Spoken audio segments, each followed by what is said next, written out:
नमस्कार, आप देख रहे हैं दिव्य भारत न्यूज। रुक करेंगे आज की खबर पर। महाराष्ट्र के उप मुख्यमंत्री और भाजपा नेता देवेंद्र फडणवीस परिवर्तन यात्रा में सोजत में कांग्रेस और विपक्षियों पर जमकर बरसे। उन्होंने अपने 20 मिनट के भाषण की शुरुआत सियापति रामचंद्र की जय और पवन पुत्र हनुमान की जय बोलकर भाई सब संतन की जय और जय श्री राम के नारे से की। उन्होंने सुना कि सोजत शहर मेहंदी के लिए प्रसिद्ध है। मेहंदी हमारी माताएं बहनें हाथों में रचाती है, जो सौभाग्य की प्रतीक है। उन्होंने कहा कि सोजत की मेहंदी विश्व में इसलिए प्रसिद्ध है कि उसका रंग चटकदार लाल सुर्ख है, जो उतरता नहीं है। इस बार राजस्थान में सोजत की मेहंदी के साथ साथ एक और रंग की चर्चा प्रसिद्ध हो रही है, और वो है लाल डायरी। लाल डायरी में अशोक गहलोत के सारे काले कारनामे हैं, जो राजेंद्र सिंह जी गुडा ने खोले हैं। परंतु अभी तक लाल डायरी के 2 पन्ने ही खुले हैं। अब गुडा एकनाथ शिंदे की शिवसेना में है और शिंदे जी से कहकर राजस्थान सरकार के पूरे भ्रष्टाचार का पर्दाफाश करूंगा। उन्होंने कहा कि शिवाजी की धरती से महाराणा प्रताप की धरती पर आया हूं, जहां महाराणा प्रताप की शौर्य के किस्से बताए होते, इसलिए राजस्थान प्रसिद्ध है। परंतु इस जादूगर ने अब राजस्थान का बलात्कार में प्रथम और अपराध में प्रथम और भ्रष्टाचार में प्रथम पायदान पर ला खड़ा कर दिया है। जिसने कहा पूरा भारत मेरा परिवार है और इस परिवार को चलाने के लिए मैं सरकार चलाऊंगा। और इस देश में मोदी जी ने बड़ा परिवर्तन करके दिखाया।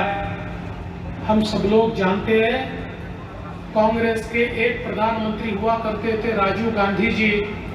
राजीव गांधी जी कहते थे, मैं दिल्ली से 1 रुपया भेजता हूं तो अंतिम आदमी तक 15 पैसे पहुंचते हैं, 85 पैसे भ्रष्टाचार में व्यवस्था खा जाती है। ये इस देश की हालत थी। गरीबी हटाओ का नारा लगता था और कांग्रेसियों की गरीबी हट जाती थी, लेकिन आम आदमी की गरीबी नहीं हटती थी, क्योंकि सारा का सारा पैसा भ्रष्टाचार में समाप्त हो जाता था। लेकिन मोदी जी ने बागडोर संभाली और क्या पहला कहा? मोदी जी ने कहा, न खाऊंगा न खाने दूंगा। और इस देश के अंदर एक ऐसी व्यवस्था मोदी जी ने तैयार की कि मोदी जी दिल्ली में बटन दबाते हैं तो 1 रुपया दिल्ली से निकलता है और सीधा किसान के खाते में 1 रुपया जाता है, मजदूर के खाते में 1 रुपया जाता है, महिलाओं के खातों में 1 रुपया जाता है। अब उसमें से एक ढेला भी, 1 पैसा भी कोई दलाल, कोई बिचौलिया खा नहीं सकता। इस देश के अंदर भ्रष्टाचार पर प्रहार करते हुए एक नई व्यवस्था को कायम करने का काम मोदी जी ने किया। इसलिए आज मोदी जी एक प्रकार से दुनिया के सबसे लोकप्रिय नेता बने। और ये मैं नहीं कहता, दुनिया में हर 2 महीने में 3 महीने में सर्वेक्षण होता है कि दुनिया का सबसे लोकप्रिय नेता कौन है, और पिछले 5 सालों से सबसे लोकप्रिय मोदी जी है।